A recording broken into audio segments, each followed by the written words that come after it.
Hey guys, thank you so much for taking the time to view this mental health and fitness channel. My name is Elena and I'm so grateful you're here. Today is going to show some of my training over the last week and a half and explain a little bit about what I've been thinking about my deadlift. Brian's squat seminars over the last 2 months have been awesome to work and awesome to coach, and what I've learned is how even more important breathing and bracing is, and not only that but endurance, holding your core nice and strong. So that's one of the things that I worked on these last 2 training weeks, trying to incorporate into my workouts, as well as really trying to strengthen my posterior chain, my hamstrings and my glutes and my lower back. So thank you so much for taking the time to check this out. Hopefully it could be helpful for you. If you train powerlifting, strongman, Olympic lifting, CrossFit, hopefully all of it can be helpful to you guys. So please take what you like, throw out what you don't like, and I will see you guys in the commentary. Thank you so much. Hey everyone, this is Alina. Thank you so much for joining me for the commentary on today's video. I just am so grateful for you guys joining me. I know the last video I put out was about kind of a week of how I order my week as far as training, recovery, food prep, and as you saw, I never made it to the end of that week. More to come on that, but I do hope to do more about kind of like the process of how to have a successful week. But for today, the next 2 training days you're going to see are all about the deadlift, and I just wanted to share a little bit about how you prepare for the deadlift. I know many of you follow the NEVERsate program, but if you don't, what we do differently is that we're always trying to prime the muscle that we're going to use in the major lift. So for example, today the things that we're trying to focus on is keeping the core nice and engaged the whole time, engaging the lats like on that farmer's carry there, getting the hips warmed up like with this kettlebell swing, and all this is doing is priming the hip movement, keeping the core, increasing core endurance. I know that sounds kind of funny, but on the deadlift, your core has to stay nice and tight and braced for a long period of time. As you can see here, this is no easy task for me. This is 265 for a set of, I believe I was able to get a set of 3, and I'm trying to go for a top set of 3. It was a crazy day actually today. Oh, here's my top set. This is 285 for a top set of 2. See me try to get that brace again. Watch me corkscrew a little bit. I'm learning that I've been floating to the left with my heavy deadlifts lately, so I really need to work on that or I'm going to hurt myself. So that's something I'm going to strip down and work on. Again, my hope and goal is to hit 330 this year, but I got a long way to go, I feel like, as far as my strength goes. I've been under, I believe, stress doesn't help as far as getting your body ready to lift heavy, and sometimes, honestly, it's just hitting it on the right day. So today, I had intention of going in to lift heavy, and actually the lifts felt good today, but on my way to the gym today, I wasn't able to get my car started. So my brother John, who was lifting with us, actually came in and saved me, jump-started me, and got me there. I lifted with this second class, so lifted a little late, but it was a lot of fun. I love lifting with these girls. At the end here is our assistance where we have straight-legged deadlifts. One cool tip that Brian has us doing is standing up on top of a plate while we're doing the straight leg deadlift. A lot of times people do straight leg deadlifts wrong because they just kind of bend over, but what you want to do, and you'll see this in a second here, is to stick your butt back like you would on a good morning. And what that does is it lengthens the hamstrings. See, I'm kind of sticking my butt back, riding that bar all the way down my legs, and then coming up and tensing my hamstrings and my glutes. Such an awesome lift, and the hard part is keeping the upper back nice and straight and tight and those lats tucked. So it's working on a lot of different things. One small cue I use on this is to lean back into my heels a little bit, so you might be able to get a little bit more out of the lift if you do that, and go a little lighter so that you can really feel that stretch, because when you feel the stretch, you're going to feel the muscles then contract back, and you'll be a little sore the next day, but you're targeting those areas on your legs that the deadlift needs to utilize to get stronger. Ended with this awesome conditioning again with the 615 class. Amy was pushing me here. That is a 125 sandbag, so I vacillated between that and the 100. Most of the time I used the 100 because this was 10 minutes, every minute on the minute, 4 sprawls with the sandbag, and then you lift the sandbag and then you go back and forth 100 feet. So if you're trying this at home, the goal is a body weight sandbag.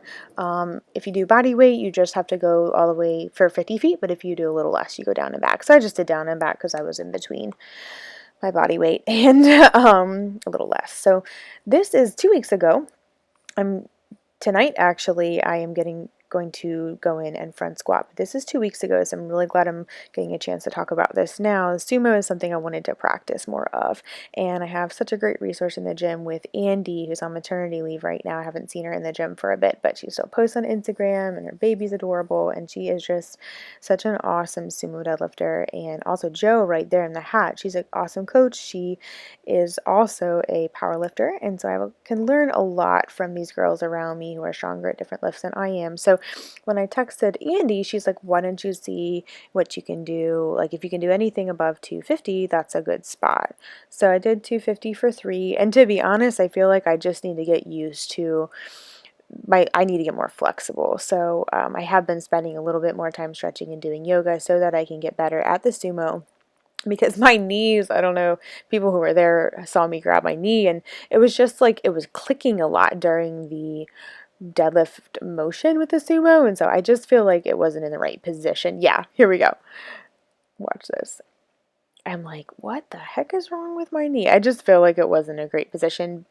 And then here we go. I was and then I attribute it to me sliding. So then for the volume set, which I did about all in one take, I took off my socks. And I know that's kind of gross, but I don't know why my feet just love to be free when I lift. I can grip easier. It feels better. It's just one of the things that I do. So tonight I'm going back in to practice that sumo deadlift, maybe a little bit wider because I've really been I did yoga 3 times last week and did a lot of stretching and just tried to do some more self-care.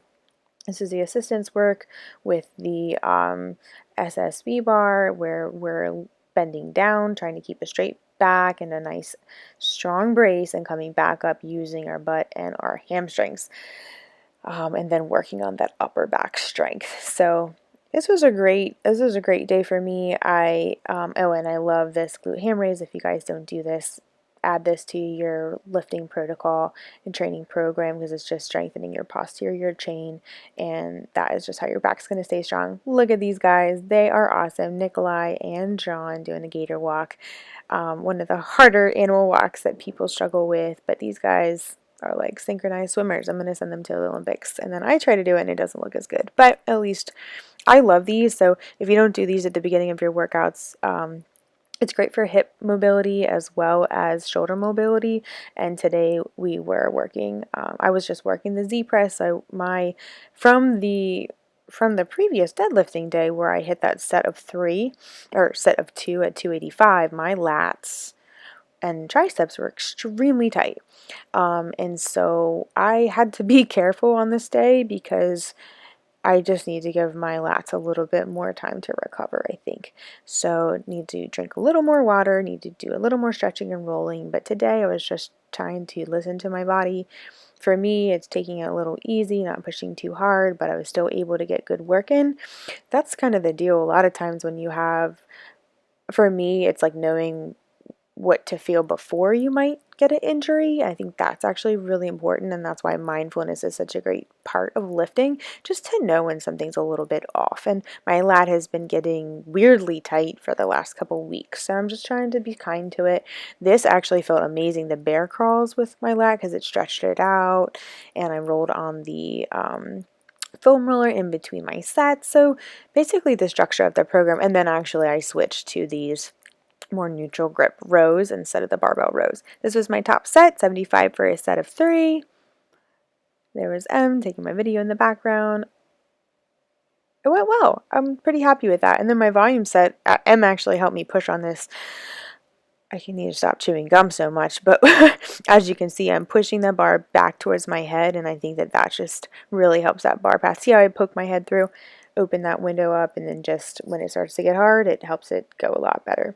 But I do feel like my shoulders are getting stronger, which is going to help all of my lifts and my body stay a lot more safe. This was a super hard conditioning. My shoulders were getting pretty tired with the push-ups, but this girls group was incredible, and they pushed me and they did an amazing job, so I'm grateful for them. Hey everyone, thank you so much for checking out this training video. It means a lot that you took the time to watch the whole video. Hopefully it was helpful to you guys and you could take different parts and apply it to your lifting and even your life. My hope and prayer is that you were encouraged by it and it can help you just be inspired and have a really great day. Thank you so much, and I'll talk to you guys soon.